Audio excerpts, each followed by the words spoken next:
Hi, welcome back to my channel. I hope you all are doing absolutely fine. So today we will see एक manifestation journal कैसे लिखते हैं. Last video में बहुत सारे request आए थे कि मैनिफेस्टेशन रिचुअल्स कैसे करें, एक प्लानर कैसे बनाएं जिससे कि आपके डिज़ायर्स आप मैनिफेस्ट कर सको. This is a sort of law of attraction. तो ये आपको काफ़ी हेल्प करेगा मैनिफेस्ट करने में, आपके सारे डिज़ायर्स को पूरा करने में. जो भी आपने मैनिफेस्ट किया है, आप अब चाह रहे हो कि आप किसी को अपने पास अट्रैक्ट करके बुलाना चाहते हो, या फिर आप मैरिज मैनिफेस्ट कर रहे हो, एक जॉब मैनिफेस्ट कर रहे हो, वो सारी चीज़ें आपको मिल सकती हैं इस मैनिफेस्टेशन प्रोसीजर के थ्रू. सबसे पहले इसमें आपको करना क्या है, आपको एक डेडिकेटेड बुक अपने लिए ख़रीदना है. जैसे कि ये प्लानर है, ये बहुत पुराना बुक है, ये यूज्ड तो नहीं था बट ये खाली पड़ा हुआ था तो मैंने यूज़ कर लिया. आप चाहें तो एक नया बुक ले सकते हैं. इफ़ यू वांट एक नॉर्मल 10 रुपीज़ वाला नोटबुक जो आता है 20 का, वो भी आप ले सकते हो. क्योंकि डायरी अगर आप लॉक्ड वाला लेंगे तो वो बेहतर रहेगा, कोई आपके मैनिफेस्टेशंस और डिज़ायर्स को पढ़ नहीं पाएगा. वो सिक्योरिटी रीजंस के लिए, अगर आप चाहते हैं कि आपकी चीज़ें कोई ना रीड करे तो वैसा भी आप ले सकते हैं. इसमें बेसिकली आपको अपने थॉट्स और फीलिंग्स लिखने हैं जिससे कि आपके जो डिज़ायर्स हैं, आपके जो मैनिफेस्टेशन है वो पूरे हो सकें. आपको सारी चीज़ें जॉट डाउन करना है, जैसे कि आपके ideas, hopes and dreams, right. All these things आपको करना है जिससे कि सारी चीज़ें आपकी तरफ आ पाएँ. मैनिफेस्टेशन जर्नल होता है वो हमेशा आपको आपकी जो मैनिफेस्टेशन जर्नी को स्टार्ट से फिनिश तक रिकॉर्ड करता है. ओके. और ये हेल्प करता है आपको, आप अपने गोल्स को अचीव कर सकते हो और आप एक ट्रैक रख सकते हो कि आपका गोल कितना आपने अचीव कर लिया है, वो भी आपको इसमें दिख जाएगा. जर्नलाइजिंग एक ऐसा लॉ ऑफ अट्रैक्शन टेक्निक है जो आपको हमेशा फोकस्ड और पॉजिटिव एटीट्यूड में रखेगा. कई बार हमें ऐसा लगता है कि हमें फटीग फील हो रहा है, बोर्डम फील हो रहा है, थोड़ा क्रीपी फील हो रहा है, अच्छा फील नहीं हो रहा, वहां से आपको निकालने में भी काफी मदद करता है.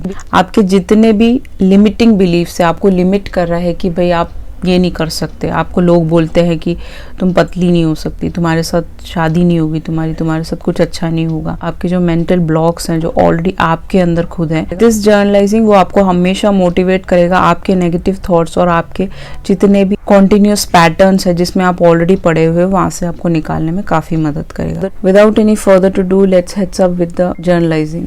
जर्नलाइजिंग करने से पहले आपको 5 चीजों का ध्यान रखना है. सबसे पहला है ग्रैटिट्यूड. दूसरा है यूजिंग प्रेजेंट टेंस. जो भी आप लिख रहे हैं वो प्रेजेंट टेंस में होना चाहिए. तीसरा है डिस्क्रिप्टिव. अगर थोड़ा सा आप डिस्क्राइब करके लिखेंगे तो मैनिफेस्टेशन को जो लॉ ऑफ अट्रैक्शन आप कर रहे हैं वो जल्दी मैनिफेस्ट कर सकते हैं. चौथा है how does it make you feel. कैसा आपको फील कराता है जो भी आप लिख रहे हो, उसका इमोशंस आपको कैसा फील कराता है लिखने के बाद. 5th नंबर पे है what do you want to attract. जो भी आप अट्रैक्ट करना चाहते हैं वो सारा डिटेल में आप लिख सकते हैं. मैंने ऑलरेडी बहुत सारी चीज़ें लिखी थी. मैंने जब स्टार्ट किया था 15 अगस्त 2021 को स्टार्ट किया था, उसमें से काफ़ी चीज़ें मैंने अचीव कर ली हैं. अगर आप भी कॉन्टिन्यूसली लिखेंगे तो आपकी चीज़ें मैनिफेस्ट हो जाएंगी. पहले मैं लिख रही हूँ thank you universe for everything.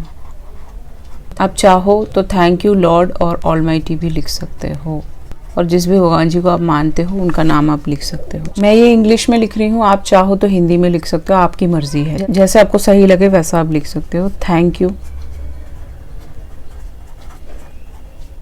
For attracting opportunities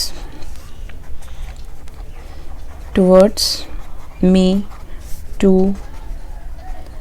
manifest my goals. Since I reached my goal of getting a new job,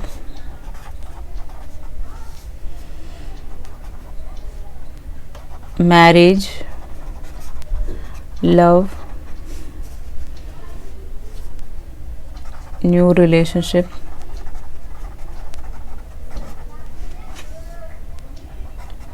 comma, my life has really taken off. I have more time, money, and my confidence is flourishing now. I genuinely enjoy my work. I am proud of the work I have done, comma, but I also want to thank universe, almighty,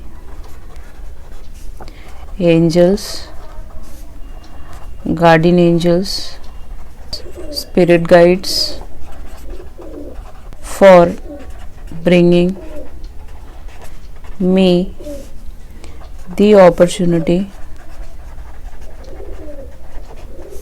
to develop myself. Thank you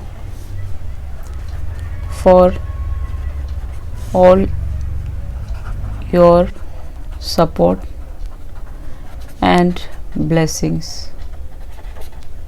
ये guys, ये आप हिंदी में लिख सकते हो, English में लिख सकते हो, एंड आपका जो भी लैंग्वेज है, मलयालम है, बंगाली है, पंजाबी है, कोई भी लैंग्वेज है, you can write it down. ये जिस भी तरीके से आप लिखना चाहते हो, बट सब कुछ प्रेजेंट टेंस में होना चाहिए. सबसे पहले आपको यूनिवर्स को थैंक्स बोलना है. उसके बाद हमने डिस्क्रिप्शन भी किया है, यहाँ पे सारी चीज़ें लिखी है, जो भी आपको चाहिए, किड्स चाहिए वो भी आप लिख सकते हो यहाँ पे, ठीक है. तो जैसे आप मैनिफेस्ट करेंगे वो सारी चीज़ें आपको मिल जाएंगी. बाकी अगर इजी लैंग्वेज में आप अगर कुछ लिखना चाहते हैं तो उसका भी एक एग्जाम्पल मैं नीचे दे देती हूँ. दोनों में से बेहतर जो आपको लगे वो आप लिख लीजिएगा. Lord will save me. Okay, भगवान जी आपकी रक्षा करेंगे हमेशा. नेक्स्ट है, I have received the money from XYZ. जो भी आपकी कंपनी है या जो भी आपका पेंडिंग पैसा रह रहा है, किसी के साथ भी आपका मिला नहीं है, वो आपको मिलने वाला है. From XYZ person ASAP. I am happily married with 2 children. I am abundant. My client base is increasing. My life is on track. I am content and at peace with my life, doing good in all areas of my life. I have passed all exams. XYZ Institute है. I bought my new camera, iPhone, house, car, etc. Thank you universe.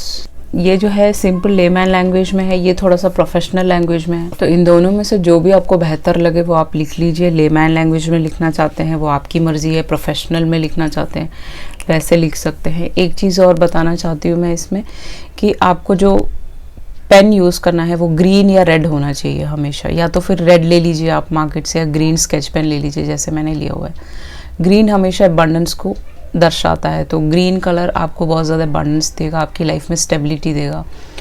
और जो red colour है वो आपके love life के लिए आप चाहो तो वो भी ले सकते हो. दोनों ही बेहतर हो. बाकी जो कलर्स है मैं आपको रेकमेंड नहीं करूँगी. ये 2 कलर्स सबसे अच्छे होते हैं आपकी चीज़ों को मैनिफेस्ट करने के लिए. सो ये सारी चीज़ें करिए, आपके जीवन में आपकी चीज़ें आपकी तरफ मैनिफेस्ट हो जाएंगी बहुत आसानी से.